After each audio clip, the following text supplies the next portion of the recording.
Hi all ಎಲ್ಲರಿಗೂ ನಮಸ್ಕಾರ. Welcome back to Shweta's blog in Kannada. ನವಣೆ ಮಿಲಿಟ್ಸ್ನ ಬಳಸ್ಕೊಂಡು ಕ್ಯಾಪ್ಸಿಕಮ್ ರೈಸ್ ಮಾಡೋದು ಹೇಗೆ ಅಂತ ತಿಳಿಸ್ಕೊಡ್ತೀನಿ. ಇಂದಿನ ದಿನನೇ ನೀವು ನವಣೆ ಮಿಲಿಟ್ಸ್ನ ನೆನಾಕಿಟ್ಕೊಂಡಿರಬೇಕು, ಓಕೆನಾ? ಇವಾಗ ಈ ಒಂದು ರೈಸ್ ಮಾಡೋದಕ್ಕೆ ಫಸ್ಟು ಮಸಾಲಾನ ರುಬ್ಕೊಳ್ಳೋಣ. 2 ಸ್ಪೂನ್ ಆಗೋಷ್ಟು ತೆಂಗಿನ ತುರಿ, 1 ಬೆಳ್ಳುಳ್ಳಿ, ಹಾಗೆ 1 ಇಂಚ್ ಆಗೋಷ್ಟು ಶುಂಠಿ, ಖಾರಕ್ಕೆ ತಕ್ಕಂತೆ 6 ಹಸಿಮೆಣಸಿನ್ಕಾಯಿನ ತಗೊಂಡಿದ್ದೀನಿ. ಇನ್ನು ಒಂದು ಅರ್ಧ ಇಡಿ ಆಗೋಷ್ಟು ಪುದೀನಾನ ತಗೊಂಡಿದ್ದೀನಿ. ಇಷ್ಟನ್ನು ಕೂಡ ಸ್ವಲ್ಪ ನೀರನ್ನ ಹಾಕಿ ನುಣ್ಣದಾಗಿ ರುಬ್ಬಿಟ್ಕೋಬೇಕು. ಇಂದಿನ ದಿನನೇ ನಾನು ಕೂಡ ನವಣೆನ ನೆನಾಕಿಟ್ಕೊಂಡಿದ್ದೆ. ನೀವು ಯಾವಾಗ ಬೇಕಾದರೂ ಈ ಅಡುಗೆನ ಮಾಡ್ಬೋದು. ಆದರೆ ಅಡುಗೆ ಮಾಡೋಕ್ಕೂ ಒಂದು 4 ರಿಂದ 6 ಅವರ್ ಮುಂಚೆನೇ ಈ ರೀತಿಯಾಗಿ ಮಿಲಿಟ್ಸ್ನ ನೆನಾಕೋದ್ರಿಂದ ಆರೋಗ್ಯಕ್ಕೆ ತುಂಬಾ ಒಳ್ಳೆಯದು. ಹಾಗೆ ವೆಯ್ಟ್ ಲಾಸ್ಗೂ ಕೂಡ ತುಂಬ ಸಪೋರ್ಟ್ ಮಾಡುತ್ತೆ ಈ ಒಂದು ನವಣೆ ಅಕ್ಕಿ. ಇವಾಗ ನಾನು ಒಂದು ಕುಕ್ಕರ್ನ ಇಟ್ಕೊಂಡಿದ್ದೀನಿ. ಈಗ ಇದಕ್ಕೆ 2 ಸ್ಪೂನ್ ಆಗೋಷ್ಟು ಎಣ್ಣೆನ ಹಾಕೋತಾ ಇದ್ದೀನಿ. ನಾನಿಲ್ಲಿ ಬಳಸ್ತಾ ಇರುವಂಥದ್ದು ಕೋಲ್ಡ್ ಪ್ರೆಸ್ಡ್ ಆಯಿಲ್. ಸೊ ಕಡಲೆಕಾಯಿ ಎಣ್ಣೆನ ಹಾಕೊಂಡಿದ ನಂತರ 1 ಸ್ಪೂನ್ ಕಸ್ತೂರಿ ಮೇಥಿ, 1 ಸ್ಪೂನ್ ಸೋಂಪು, 1 ಇಂಚ್ ಆಗೋಷ್ಟು ಚಕ್ಕೆ, 2 ಲವಂಗ, 1 ಮೊಗ್ಗು, ಹಾಗೆ ಫ್ಲವರ್. ಇಷ್ಟನ್ನು ಕೂಡ ಎಣ್ಣೆ ಕಾಯ್ತಾ ಇರುತ್ತೆ ನೋಡಿ, ಆವಾಗ ಹಾಕೋಬೇಕು. ಈ ರೀತಿ ನಾವು ಸ್ಪೈಸಸ್ನ ಹಾಕೋದ್ರಿಂದ ಮನೆ ತುಂಬ ಒಳ್ಳೆ ಘಮ ಬರ್ತಾ ಇರುತ್ತೆ. ನೀವು ಬೇಕಾದ್ರೆ ಒಂದ್ಸತಿ ಟ್ರೈ ಮಾಡಿ. ಇವಾಗ ಎಲ್ಲ ಸ್ಪೈಸಸ್ನ ಹಾಕೊಂಡಿದ ನಂತರ ನಾನಿಲ್ಲಿ 1 ಮೀಡಿಯಮ್ ಸೈಜ್ ಈರುಳ್ಳಿನ ಹಾಕೊಂಡಿದ್ದೀನಿ. ಉದ್ದವಾಗಿ ಸಣ್ಣವಾಗಿ ಹೆಚ್ಕೊಂಡಿರುವಂಥ ಈರುಳ್ಳಿನ ಹಾಕೊಂಡು ನಂತರ ಇಲ್ಲಿ 2 ಮೀಡಿಯಮ್ ಸೈಜ್ ಕ್ಯಾಪ್ಸಿಕಮ್ನ ಈ ರೀತಿಯಾಗಿ ಹೆಚ್ಚಿ ಹಾಕೊತಾ ಇದ್ದೀನಿ.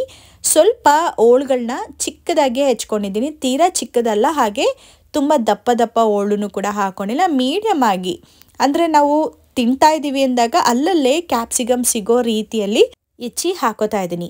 ಕ್ಯಾಪ್ಸಿಕಮ್ ಒಂದು 1/4 ಭಾಗದಷ್ಟು ಬೇಯೋವರೆಗೂ ಚೆನ್ನಾಗಿ ಎಣ್ಣೆಯಲ್ಲಿ ಫ್ರೈ ಮಾಡ್ಕೋಬೇಕು. ಇವಾಗ ಇಲ್ಲಿ ನಾನು 2 ಕಡ್ಡಿ ಆಗೋಷ್ಟು ಕರ್ಬೇವಿನ ಸೊಪ್ಪನ್ನ ಹಾಕೊಂಡು ಚೆನ್ನಾಗಿ ಫ್ರೈ ಮಾಡ್ಕೊಂಡಿದ್ದೀನಿ. ನಂತರ ಇಲ್ಲಿ 1 ಚಿಕ್ಕ ಕಪ್ ಆಗೋಷ್ಟು ನೆನೆಸಿಟ್ಕೊಂಡಿರುವಂಥ ಬಟಾಣಿನ ಹಾಕೋತಾ ಇದ್ದೀನಿ. ಫ್ರೀಸನ್ ಬಟಾಣಿ ಅಥವಾ ಹಸಿ ಬಟಾಣಿನೂ ಕೂಡ ಹಾಕೋಬೋದು. ನಾನು ಒಣಗಿರುವಂಥ ಬಟಾಣಿನ ನೆನೆಸಿ ಹಾಕೋತಾ ಇದ್ದೀನಿ. ಈ ಕ್ಯಾಪ್ಸಿಕಮ್ ರೈಸಿಗೆ ಕ್ಯಾಪ್ಸಿಕಮ್ ಜೊತೆಗೆ ಬಟಾಣಿನೇ ಒಂದು ಒಳ್ಳೆ ರುಚಿನ ಕೊಡುತ್ತೆ ಅಂತ ಹೇಳ್ಬೋದು.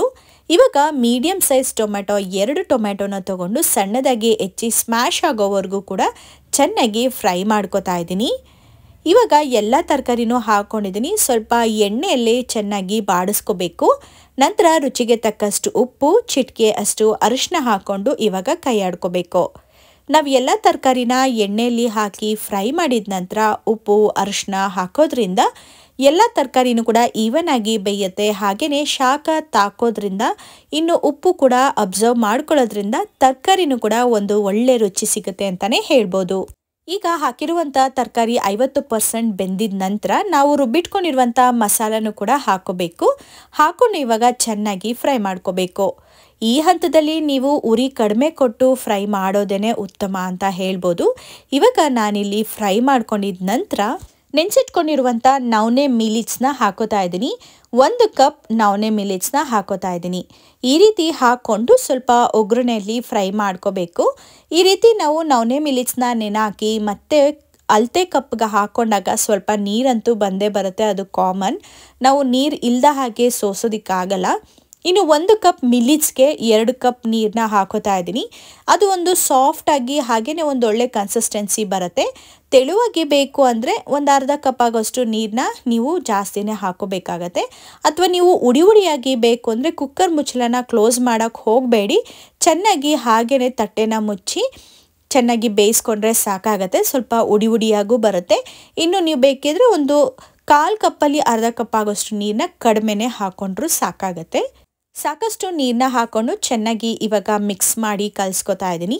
ಇವಾಗ ಒಂದು ಕುದಿ ಬರಬೇಕು. ಈ ಹಂತದಲ್ಲಿ ಉಪ್ಪನ್ನ ಚೆಕ್ ಮಾಡ್ಕೊಳ್ಳಿ. ಏನಾದರೂ ಕಡಿಮೆ ಜಾಸ್ತಿ ಇದ್ದರೆ ನೋಡಿಕೊಂಡು, ಕಡಿಮೆ ಇತ್ತಂದರೆ ಸ್ವಲ್ಪ ಉಪ್ಪನ್ನ ಹಾಕ್ಕೊಂಡು ನಂತರ ಮತ್ತೊಮ್ಮೆ ಕೈ ಆಡ್ಕೋಬೇಕಾಗತ್ತೆ. ನಂತರ ಲಿಡ್ನ ಕ್ಲೋಸ್ ಮಾಡಿ 2 ವಿಷಿಲ್ ಕೂಗಿಸಿದ್ರೆ ಸಾಕಾಗತ್ತೆ. ನೀವೇನಾದರೂ ಉರಿನ ಜಾಸ್ತಿ ಕೊಟ್ಟು ಕುಕ್ಕರ್ ಕೂಗಿಸ್ತಿದ್ದೀರಾ ಅಂದರೆ 2 ವಿಷಿಲ್ ಕೂಗಿಸ್ಕೊಳ್ಳಿ. ಲೋ ಫ್ಲೇಮಲ್ಲಿ ಇಟ್ಟು ಕೂಗಿಸ್ಕೊಳ್ಬೇಡಿ. ಇನ್ನು ಮೀಡಿಯಂ ಫ್ಲೇಮಲ್ಲಿ ಇಟ್ಟು ನೀವು ಕೂಗಿಸ್ಕೊತಿದ್ದೀರಾ ಅಂದರೆ 1 ವಿಷಿಲ್ ಆದರೆ ಸಾಕಾಗತ್ತೆ. ಕುಕ್ಕರ್ ವಿಷಿಲ್ ಕೂಗಿ ನಂತರ ನಾನಿವಾಗ ಲಿಡ್ನ ಓಪನ್ ಮಾಡಿ ನಿಮಗೆ ತೋರಿಸ್ತಾ ಇದ್ದೀನಿ. ನೋಡ್ಬೋದು ಕ್ಯಾಪ್ಸಿಕಮ್ ರೈಸ್ ತುಂಬ ಅಂದರೆ ತುಂಬ ಟೇಸ್ಟಿಯಾಗಿ ಡಿಲಿಷಿಯಸ್ ಆಗಿ ಬಂದಿತ್ತು. ಕ್ಯಾಪ್ಸಿಕಮ್ ರೈಸ್ ಜೊತೆಗೆ ಮೊಸರು ಬಜ್ಜಿ ಮಾಡ್ಕೊಂಡಿದ್ದೆ. ಇನ್ನು ಕೆಂಪು ಚಟ್ನಿನೂ ಕೂಡ ಆಯಿತು, ಅದನ್ನು ಕೂಡ ಸರ್ವ್ ಮಾಡ್ಕೊಂಡಿದ್ದೆ. ತುಂಬ ಟೇಸ್ಟಿಯಾಗಿತ್ತು. ನೀವು ಕೂಡ ಟ್ರೈ ಮಾಡಿ ನಿಮ್ಮ ಅನಿಸಿಕೆನ ಕಮೆಂಟ್ ಬಾಕ್ಸ್ ಮೂಲಕ ತಿಳಿಸಿ. ಈ ವಿಡಿಯೋ ನಿಮಗೆ ಸ್ವಲ್ಪನಾದರೂ ಇಷ್ಟ ಆಗಿದ್ರೆ ದಯವಿಟ್ಟು ಲೈಕ್ ಮಾಡಿ. ಸಬ್ಸ್ಕ್ರೈಬ್ ಮಾಡಿಲ್ಲ ಅಂದರೆ ದಯವಿಟ್ಟು ಸಬ್ಸ್ಕ್ರೈಬ್ ಮಾಡಿ, ಬೆಲ್ ಐಕನ್ನ ಕ್ಲಿಕ್ ಮಾಡಿ. ನೆಕ್ಸ್ಟ್ ವಿಡಿಯೋದಲ್ಲಿ ಡಿಫ್ರೆಂಟ್ ಆದ ರೆಸಿಪಿ ಜೊತೆಗೆ ಸಿಗ್ತೀನಿ. ಅಲ್ಲಿವರೆಗೂ ಟೇಕ್ ಕೇರ್, ಬಾಯ್.